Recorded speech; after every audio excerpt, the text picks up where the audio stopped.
आज मैं एक गुड न्यूज देने जा रहा हूं परमेश्वर की ओर से। वो गुड न्यूज जो पूरे संसार में यहोवा बांटना चाहता है। हालेलुया। लेकिन वो गुड न्यूज, वो शुभ समाचार, वो खुशी की खबर परमेश्वर की सामर्थ है। गुड न्यूज क्या है? परमेश्वर की शक्ति। रोमियो उसका 1 अध्याय उसकी 18 आयत से 32 आयत तक पढ़ेंगे। 18 से पहले मैं 16 तक जरूर पढ़ूंगा, क्योंकि उसमें परमेश्वर की धार्मिकता विश्वास से और विश्वास के लिए प्रकट होती है। जैसे लिखा है, विश्वास से धर्मी जन जीवित रहेगा। धर्मी जन किससे जीवित रहेगा? विश्वास से। आपको पता है, जब एक व्यक्ति का विश्वास खत्म हो गया, समझ लो वो मर गया। चाहे वो शरीर में तो जी रहा है, पर वो आत्मा में मर चुका है। उसके मन चिंता में, बोझ में, निराशा में, खालीपन में, और वो मर रहा है अपने अंदर। क्योंकि धर्मी जन विश्वास से जीवित रहेगा। जब एक व्यक्ति का परमेश्वर के ऊपर भरोसा खत्म हो गया, तब व्यक्ति खत्म हो जाता है दुनिया में। अगर एक हॉस्पिटल में रहने वाला व्यक्ति परमेश्वर पर भरोसा करे कि वो मुझे चंगा कर सकता है, उसके गुड न्यूज पर भरोसा करे, तो सचमुच परमेश्वर उसे चंगा कर सकता है। कई लोग बोलते हैं, अच्छा जी, अगर चर्च में हीलिंग होती है तो हॉस्पिटलों में जाके हीलिंग करो, और वो 1-2 घंटा प्रचार सुने, उद्धार के बारे में सुने, और उसके बाद विश्वास करें और अपना जीवन परमेश्वर को दें, तो सचमुच प्रभु ने उठा के खड़ा करेगा। बाइबल में लिखा है, अगर उसने कोई पाप भी किया वो क्षमा करेगा। तो परमेश्वर को आपको आशीष देने के लिए, आपके जीवन में काम करने के लिए आपकी जरूरत भी है। अगर परमेश्वर ने आपके जीवन में काम करना है, तो आपको अपना विश्वास दिखाना होगा परमेश्वर को, और कर्मों के साथ। अगर आप कहें मुझे पूरा भरोसा है, मुझे प्रभु ठीक करेगा, और आप घर में जाके प्रार्थना ना करें, बाइबल ना पढ़े, पवित्रता में ना जिए, नहीं जी मैंने तो पूरा भरोसा है, मैनू प्रभु ठीक करेगा, गुहाइयां सुन के मैनू पूरा भरोसा है, पर आप कर्म नहीं करते, अपने विश्वास को कर्मों के द्वारा नहीं दिखाते, तो विश्वास मुर्दा है। तो इसलिए प्रभु आपकी जरूरत के अनुसार नहीं, विश्वास के अनुसार काम करता है। तो आज आपने अपना फेथ दिखाना है। और वचन, विश्वास कैसे बढ़ता है? वचन को सुनने से। यहां पर परमेश्वर एक मनुष्य के पाप के विषय में बात कर रहे हैं कि मनुष्य का पाप कितना बढ़ चुका है, और आपके अंदर कौन सा पाप है। आपने गवाहियां सुनी चर्च में। मैं चर्च में आया, मैं पापी था, बीमार था, दुखी था, चिंता में था, बोझ में था, निराशा में था, पर मैंने वचन सुना, और वचन को सुनने के बाद मुझे पता चला, अगर मैं पाप छोड़ूंगा तो मेरे सब काम हल हो जाएंगे। और मैंने अपना नशा छोड़ा, मैंने व्यभिचार छोड़ा, और उसके बाद मेरा नशा खत्म हुआ, मेरी बीमारी खत्म हुई, मेरा जे बना, मेरा वो बना, मैं आशीषित हूं आज। इसी रीति से परमेश्वर पहले आपके ऊपर आपके पाप प्रकट करता है कि जे गलतियां तेरे अंदर है, अगर तू माफी मांगेगा तो मैं तुझे क्षमा करूंगा और अपनी दया तुझ में दिखाऊंगा। वो कौन सी बातें जो आपके संबंध को परमेश्वर से दूर करती है? याद रखो, अगर आप एक दुनिया में, कई लोगों को पता नहीं मैं दुनिया में क्यों आया हूं, मेरा मकसद क्या है दुनिया में। आपको लगता है खाने पीने ऐश करना मेरा मकसद है। नो, बाइबल ऐसा नहीं बताती। हमारा दुनिया में आने का मकसद एक ही है, 3 बातें। परमेश्वर के साथ अपने रिश्ते को मजबूत करना, भक्ति के साथ, प्रार्थना के साथ, वचन के साथ, चर्च में संगति अटेंड करने के साथ, और उसकी इच्छा को जानना कि वो क्या चाहता है, उसकी क्या मकसद है मेरा दुनिया पर भेजने का। और तीसरी बात, उस इच्छा को पूरा करना। अगर संबंध नहीं परमेश्वर के साथ मजबूत, कई लोगों का इतना संबंध है प्रभु के साथ, कई लोग प्रेयर करते इतना है, कई लोग बाइबल भी साथ पढ़ते हैं उनका इतना है, कई लोग वचन को पढ़ के चलते भी हैं उनका इतना है, कई लोग उपवास भी रखते हैं इतना है, कई लोग रात को भी प्रार्थना करते हैं इतना है, कई लोग सुसमाचार भी सुनाते हैं इतना है, कई लोग सब वचनों को जिसको भी सुनते हैं उसे फॉलो करते, पूरा करते हैं, उनका इतना संबंध है। और यही संबंध बनाने के लिए परमेश्वर ने हमें चुना है। आपका परमेश्वर के साथ संबंध कितना है?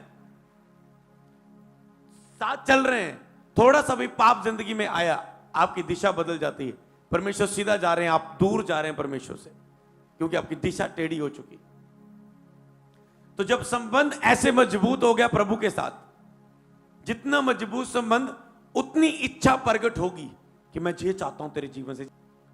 अब क्या है, इच्छा को तो जान चुके हैं, अब उसकी इच्छा को पूरा करना, उसकी इच्छा। लेकिन मुझसे प्रार्थना कर, मैं तुम्हें बताऊंगा बड़ी बड़ी कठिन बातें जिन्हें तू अभी नहीं जानता। मैं तुझे गहराइयों में ले जाऊंगा जहां अभी तक तू पहुंचा नहीं है। कब? जब आप उससे प्रार्थना करेंगे, संबंध को मजबूत करेंगे। और प्रभु के साथ संबंध मजबूत करने का एक ही सबसे बड़ा तरीका है प्रार्थना, वचन, उपवास। और जब आप संबंध को मजबूत करते तो आप इच्छा को जानते हैं, फिर उसके अनुसार चलते हैं। आओ हम जाने परमेश्वर की इच्छा क्या है। रोमियो 1 उसकी 18 आयत। परमेश्वर का क्रोध तो उन लोगों के सब अभक्त और अधर्म पर प्रकट होता है जो सत्य को अधर्म से दबाते हैं। परमेश्वर का किन लोगों पर क्रोध रहता है? जो सच्चाई को पाप से दबाते हैं। परमेश्वर सच्चा है पर वो अपनी जिंदगी से उसे झूठा साबित कर रहे हैं। वो नशे कर रहे हैं, वो व्यभिचार कर रहे हैं, गालियां दे रहे हैं, गंदे मजाक कर रहे हैं, किसी को साथ अन्याय करते हैं, किसी को लूट लेते हैं, किसी के साथ व्यभिचार करते हैं और धोखा देते हैं अपनी पत्नी को, अपने बच्चे, अपने माता पिता को और बहुत सारी बातें। लेकिन मनुष्य अपने पाप के द्वारा सत्य को दबाते हैं। आप सत्य को, परमेश्वर की सच्चाई को दबा रहे हैं अपने पापों के द्वारा। इसलिए कि परमेश्वर के विषय में ज्ञान उनके मनों में प्रकट है, क्योंकि परमेश्वर ने उन पर प्रकट किया है। परमेश्वर ने, चाहे आप चर्च आए चाहे ना, कुछ बातें तो परमेश्वर ने आपके मनों में ही प्रकट की हैं। आपको पता है चोरी करना गलत है, गंदा देखना गलत है, गंदी मूवीज देखना गलत है, गंदी पिक्चर्स देखना गलत है, मुंह से गंद बोलना, गंदा मजाक गलत है, गलत सॉन्ग, श्रापित गीत, संसारिक गीत सुनना जिसमें परमेश्वर की महिमा नहीं, बेइज्जती की जाती है उन बातों के द्वारा, वो सुनना गलत है। आपके मनों में प्रकट है पर फिर भी किए जा रहे हैं, मतलब परमेश्वर की सच्चाई को इग्नोर कर रहे हैं। उनके अनदेखे गुण अर्थात उनकी सनातन सामर्थ और परमेश्वर तब जगत की सृष्टि के समय से उनके कामों के द्वारा देखने में आते हैं, जहां तक कि वह निरंतर है। इस कारण के परमेश्वर को जानने पर भी उन्होंने परमेश्वर के योग्य वड्याई और धन्यवाद ना किया। लोगों ने परमेश्वर को जाना भी, फिर भी उसको धन्यवाद नहीं दिया, परंतु व्यर्थ विचार करके कहने लगे, यहां तक कि उनका निर्बुद्धि मन अंधेरा हो गया। वे अपने आप को बुद्धिमान जताकर मूर्ख बन गए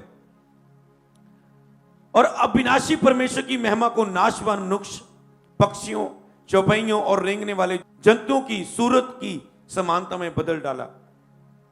वो सोचते हम बहुत बुद्धिमान है, इंसान सोचता है मैं, पर उसने परमेश्वर को, वो जो नाश अविनाशी है, कभी जो नाश नहीं हो सकता, उस अविनाशी परमेश्वर को नाश होने वाली मूर्तें, पक्षियों की, जानवरों की, मनुष्य की, रेंगने वाले जंतुओं की मूर्तियों की समानता में बदल डाला कि जो मूर्ति परमेश्वर है जो आज नाश हो जाएगी। अगर पानी आ जाए वो सुनामी में बह जाएगी, भूकंप आ जाए वो गिर जाएगी, चाहे वो जितनी बड़ी है। अविनाशी की समानता में बदल डाला एक मनुष्य ने परमेश्वर को। और आज एक व्यक्ति सोचता है मेरे साथ बुरा क्यों होता है। आज देखेंगे अन्य जाति में लोग, मैंने कभी किसी के साथ बुरा नहीं किया, मेरे साथ ही बुरा क्यों होता है। अरे तूने उसे मूर्ति बना दिया। यहां पर है कोई मूर्ति? बताओ, दिख रही कोई? बताओ अगर दिख रही है, क्योंकि वो मूर्ति नहीं है, वो मौजूद है, वो जिंदा है, वो जी उठा है यीशु मसीह, वो आपके बीच में मौजूद है और वो साबित भी करेगा मैं मौजूद हूं, आपको छू के दिखाएगा। तो ये क्या आपने, मैंने कभी कोई गलती नहीं की, मेरे साथ क्यों? और जब आप चर्च आते हैं आपको पता चलता है कि मैंने ये गलती की है, और फिर आप माफी मांगते हैं और यीशु मसीह जो आपको क्षमा करते हैं, और कोई माफी नहीं दे सकता। लिखा है उद्धार केवल यीशु के नाम में और किसी के नाम में नहीं, आकाश के नीचे मनुष्यों के बीच और कोई भी नाम नहीं जो हमें पापों की माफी, उद्धार, स्वर्ग दे सकता है। बाइबल में लिखा है, क्योंकि जो स्वर्ग से आया वही स्वर्ग लेकर जा सकता है। जिसने मौत को जीता, मर के जिंदा हुआ, वही आपको मरने के बाद जिंदा करने की गारंटी दे सकता है। जो खुद मर के जिंदा नहीं हुआ वो आपको गारंटी नहीं दे सकता। वो तो खुद ही नहीं उसने मौत को जीता, वो आपको क्या कहेगा। पर यीशु ने बोल के नहीं, सब कुछ करके दिखाया। उसकी बातों में सामर्थ्य, दिखने वाली सामर्थ्य। हालेलुया। 24 आयत में लिखे, मन की अभिलाषाओं के अनुसार अशुद्धता के लिए छोड़ दिया कि वे आपस में अपने शरीरों का अनादर करें।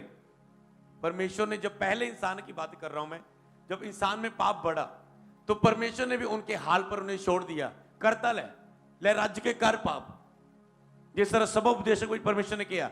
ए जुबान, तू तेरा जवानी में जो दिल करदा कर, जो मन चाहता है कर, जो तेरी आंखें देखना चाहती है गंद मन देख, जो बोलना चाहता है बोल, जो सुनना है सुन, जो पीना नशा खाना पीना खा, पर याद रख एक दिन तेरा न्याय होगा।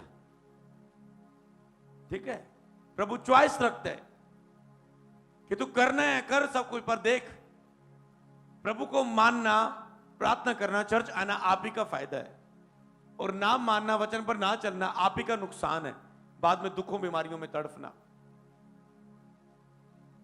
तो इसीलिए इस कारण परमेश्वर ने उनके मनों में छोड़ दिया, क्योंकि उन्होंने परमेश्वर की सच्चाई को झूठ बदल डाला और सृष्टि की उपासना और सेवा की। सृष्टिकर्ता को छोड़ के सृष्टि को पूजना शुरू कर दिया। लेकिन परमेश्वर के सामने ही झुको। हालेलुया।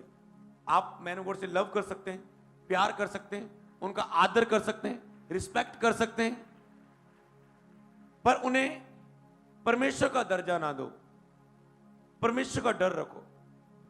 यह चीज मैं समझाना चाहता हूं, उसको उपस्थित जान के उसका डर रखो, ना कि एक इंसान का डर रखो।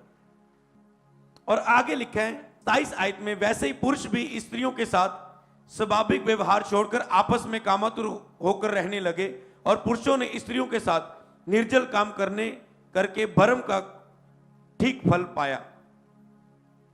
जब उन्होंने परमेश्वर को पहचानना ना चाहा तो परमेश्वर ने भी उन्हें उनके निकम्मे मन पर छोड़ दिया कि वह अनुचित काम करें। ये चीज ध्यान से समझना। जब उन्होंने परमेश्वर को पहचानना ना चाहा, कई लोग मैंने चर्च में आते हुए देखे जिन्होंने खुद इनकार किया परमेश्वर का। वो फर्स्ट बार आए, उनको पता चला सच्चा परमेश्वर यही है, जिंदा परमेश्वर यही है, मर के जिंदा यही हुआ। दुनिया की स्टार्टिंग बाइबल है, पहला जे है, अंतिम जे है, आने वाला यीशु है, सच्चाई मार्ग ये है, सब कुछ यीशु मसीह, वही मेरे पापों को माफ कर सकता है। सच्चाई को पहचानना ही ना चाहा। कई लोग पहचानने की चाहत नहीं रखते। आज आपको फैसला करना होगा जो मुझे प्रेयर में, मास प्रेयर में प्रभु ने दिया। तो इसीलिए आपने इस चीज को समझना है, इन सब चीजों से आपने पश्चाताप करना है। अज्ञानता की रीति में प्रभु मैंने किया, मैं जानता नहीं था, पर अब जान चुका हूं, अब माफी मांगता हूं, अब मैं तुझे पुकारता हूं।